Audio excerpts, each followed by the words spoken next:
Picture चालू करो बे। सरकार ने अभी तक यह साफ नहीं किया कि 8 साल बाद जीएसटी की दरें क्यों कम की गई।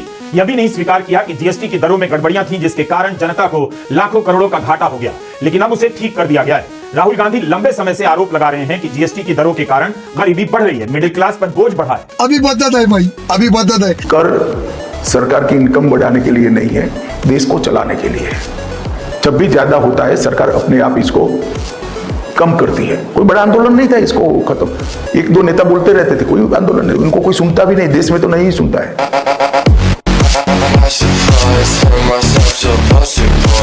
राहुल गांधी लंबे समय से आरोप लगा रहे हैं कि एक दो नेता बोलते रहते थे, कोई आंदोलन नहीं, उनको कोई सुनता भी नहीं, देश में तो नहीं सुनता है। सारी उम्र में जो कर जबड़े आ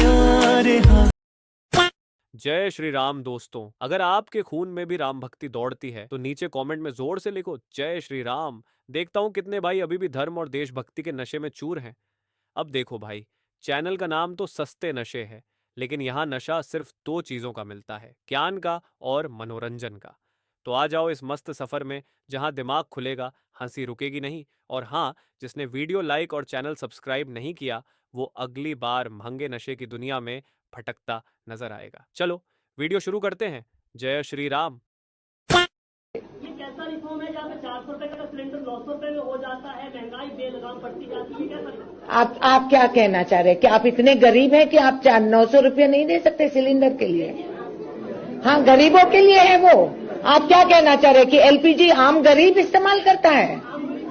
हाँ, जब आप चाहते हैं आप गरीब में जुड़ जाते हैं, नहीं तो बड़े अमीर हैं आप। ये बहुत अच्छा तरीका है। धारणा ऐसी है कि प्रधानमंत्री मोदी को हारना पसंद नहीं है, या फिर he is not a good loser. ये तो किसी को हारना, आपको हारना पसंद है। पाकिस्तान ऑक्यूपाई कश्मीर पर अनधिकृत कब्जा है और ये भारत का एक हिस्सा है, तो उसको लेने का इरादा है हमारा। इरादा मैं आपको बता दूंगा ऐसे कार्यक्रम में, इरादा मैं आपको बता दूंगा ऐसे कार्यक्रम में। कहा जाता है नरेंद्र मोदी के बारे में कि वो अपने मन से चलते हैं, अपने करते हैं जो उनको करना होता है। नहीं और तो इसीलिए आपकी इच्छा क्या है, आपके मन से चले। नहीं और तो इसीलिए आपकी इच्छा क्या है, आपके मन से चले।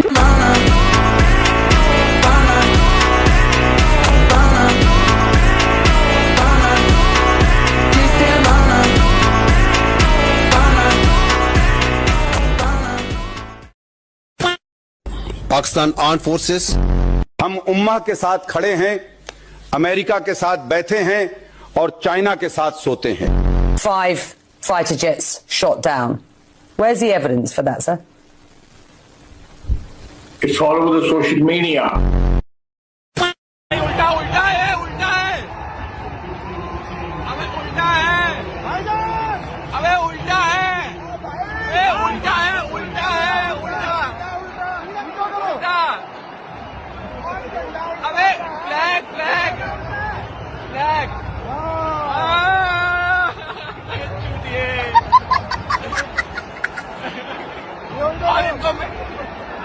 और इनको कश्मीर चाहिए।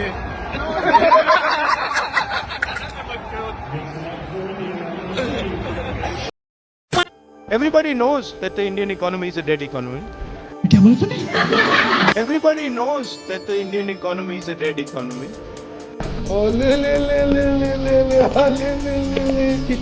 कितना बोला बच्चा है ये। आराम से दे,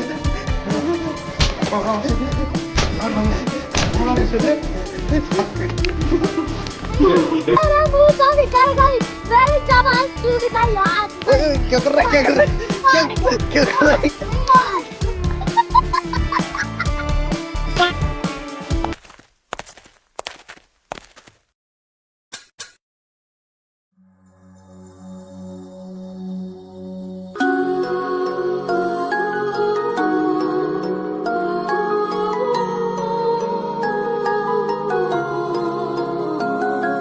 Very much appreciated.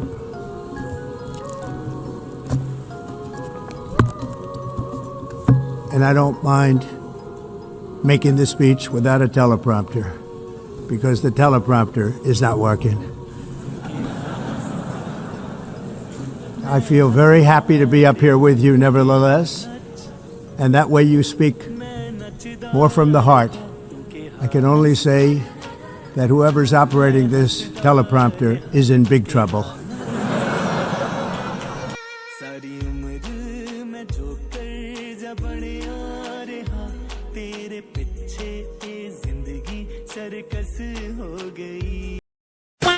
हेलो, सबसे पहले नवरात्रि की हार्दिक शुभकामनाएं सबको। अब इतने अच्छे अवसर पे क्या हमें गाली देनी चाहिए? बिल्कुल नहीं। पर कुछ ऐसे दिमाग से चमगादड़ के टट्टे लोग हैं जो बिल्कुल ही मुझे ऐसे उच्चलित कर देते हैं। हाँ गाली दे दो, बिल्कुल मजा आ जाएगा। अब देखो ये video. I just realized that now 9 straight days we are going to worship the same goddess we abuse in our homes and streets. Oops. I said what I said. Anyway. अब देखो, गेंड का इलाज होता है गेंडुओं का नहीं, और ये दीदी बिल्कुल गेंडू है। इनके दिमाग में एड्स है, क्योंकि इनको लगता है कि अगर मैं फेमिनिज्म चिल्लाऊंगी हिंदू फेस्टिवल के पहले तो मैं बहुत ही कूल हो जाऊंगी। अरे ओ बेवकूफ बेवड़ी दीदी, तुमको समझ नहीं आ रहा है कि भाई Hinduism is the only religion that supports feminism. क्योंकि हम यहाँ पे देवी देवताओं को एक मानते हैं, हम यहाँ पे पूजते हैं दुर्गा माँ को उतनी ही श्रद्धा से जितना हम शिव जी को पूजते हैं। बट ये तुम्हारे दिमाग में नहीं समझ आएगा, क्योंकि आप एक नंबर की भगौड़ी हो। क्योंकि तुम्हारा ये फेमिनिज्म तभी जागता है सडनली जब हमारा कोई फेस्टिवल हो। तुम ना असली फेमिनिस्ट का नाम खराब करना बंद कर दो।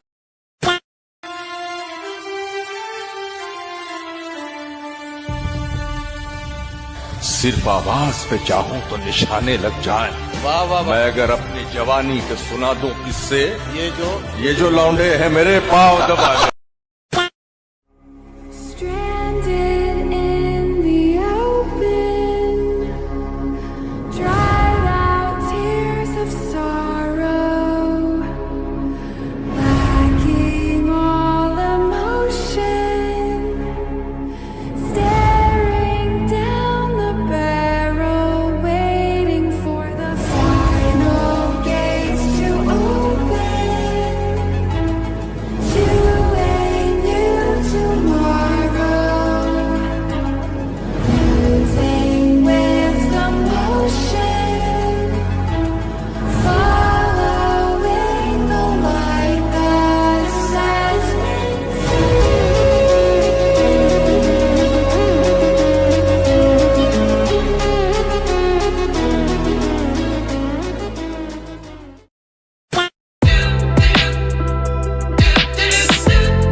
I ended 7 wars, dealt with the leaders of each and every one of these countries, and never even received a phone call from the United Nations offering to help in finalizing the deal. All I got from the United Nations was an escalator that on the way up stopped right in the middle. If the First Lady wasn't in great shape, she would have fallen, but she's in great shape. We're both in good shape. We both stood. And then a teleprompter that didn't work. These are the 2 things I got from the United Nations, a bad escalator and a bad teleprompter. Thank you very much. सुनो हिंदू हो, तुम ना ज्यादा hero मत बनो कि राहुल गांधी के पीछे पड़ रहे हो। पता है राहुल गांधी तुमसे भी ज्यादा कट्टर हिंदूवादी और सच्चा सनातनी है। अब बताओ, राहुल गांधी के जो नाना थे जवाहरलाल नेहरू, वो क्या कहते थे? वो ये कहते थे कि एजुकेशन से मैं कैथोलिक हूँ, परवरिश से मैं मुस्लिम हूँ और एक्सीडेंटल हिंदू।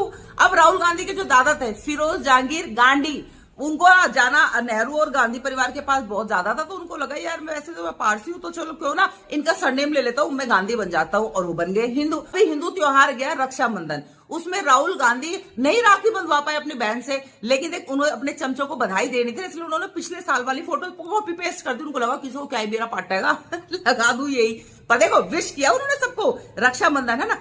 अब आ जाते हैं नवरात्रि पे कि ना पुरानी वीडियो डालने लग रहे चमचे, पुरानी वीडियो डालना। एक बात बताओ कि पुरानी वीडियो भले ही डालने लग रहे, पर तुम्हें माता रानी के लिए विशेष तो देने लग रहे ना। अब अगर उनको नई वीडियो बनानी होती, ठीक है, तो उनको मंदिर लाना पड़ता, माता की मूर्ति लानी पड़ती, अगरबत्ती धूपबत्ती दुनिया भर का सामान लाना पड़ता, और बाद में क्या होता, सामान का सारा वेस्ट। मतलब तुम्हें खुश करने के लिए पूजा पाठ करते हुए फ्रेश वीडियो डाल दो। अच्छा वैसे भी राहुल गांधी ने एक बात कही थी, Indian economy is dead economy, मतलब और इंडिया के पैसे बर्बाद कर दे, है ना, वेस्ट कर दे पैसे। अब हिंदू यूं भी कहने लग रहे हैं, अच्छा अब वैष्णो देवी की फोटो डालने लग रहे हैं, कभी शिव के मंदिर की फोटो डाल रहे हैं, कभी अपने जनेऊ पहने हुए फोटो डालने लग रहे हैं। वैसे ये कह रहा है कि ना जो हिंदू लड़के हैं वो मंदिर में लड़कियां छेड़ने जाते हैं। मैं तो तुम्हें एक बात बताओ, राहुल गांधी की उम्र कितनी होगी? 52-55 साल का तो हो गया ना, इब तक उसका ब्याह नहीं हुआ, तुम के चार उसका ब्याह हुआ है, तुम्हें फिर पता है ना वो मंदिर क्यों जाने लग रहा है? जब था ही वो जो कह रहा था तो वो भी उसी काम था जाने लग रहा होगा, पर ना हम चाह रहे राहुल गांधी जिंदगी भर रंडवा रह जाए, उसका ब्याह ना हुआ है, हद करने लाग रहे हो तुम तो। कतीस राहुल गांधी के पीछे पड़ गए। भाई देखो ये बात मुझे तुम्हारी पसंद नहीं आ रही। ये वो मंदिर जा रहा है, अब उसने कहीं वहां लड़के लड़कियां छेड़ने जाते हैं तो उसका भी कुछ जुगाड़ पानी बनता हो, तुम उसके पीछे पड़ रखे, बढ़न नहीं देने के उसका कुछ जुगाड़ पानी, है ना, हद ही कर दिया। हम तो घड़े मुंडे पीछे पड़ गए राहुल गांधी के। अचानक से आपकी घबराहट और बौखलाहट इतनी तेजी के साथ बिफरने क्यों लगी है? बौखलाहट वो लोग रखते हैं जो मोदी जी के गोद में खेल रहे हैं, बौखलाहट विपक्ष नहीं रखता। कभी कभी ऐसी शब्दावली का इस्तेमाल करती है ना। प्रियंका जी, आप किसकी गोदी में खेल रही हैं? मैं मीडिया की बात कर रही हूँ। आप किसकी गोदी में खेल रही हैं? आप किसकी गोदी में खेल रही हैं? आप लोगों को बिल्कुल तमीज नहीं है कि कौन से शब्द कैसे शब्द कहाँ बोलने हैं। आप लोग पता नहीं किस बात के प्रवक्ता बनकर बैठ जाते हैं। कौन किसकी गोदी में? मोदी जी की गोदी में कौन है ये बताइए। आप किसकी गोदी में बैठती हैं? आप किसकी गोदी में बैठती है? प्रियंका कुशवाहा किसकी गोदी में बैठती हैं? आप गोदी में कंसिडर करती हैं? किसकी गोदी में बैठती हैं? आप लोगों को कोई मर्यादा नहीं है शब्दों की। आपको क्या बोलना है और क्या नहीं बोलना है इस बात का सरोकार तमीज सब लोग आप लोग भूल कर बैठे हुए हैं और फिर आप प्रवक्ता बनकर पार्टी को रिप्रेजेंट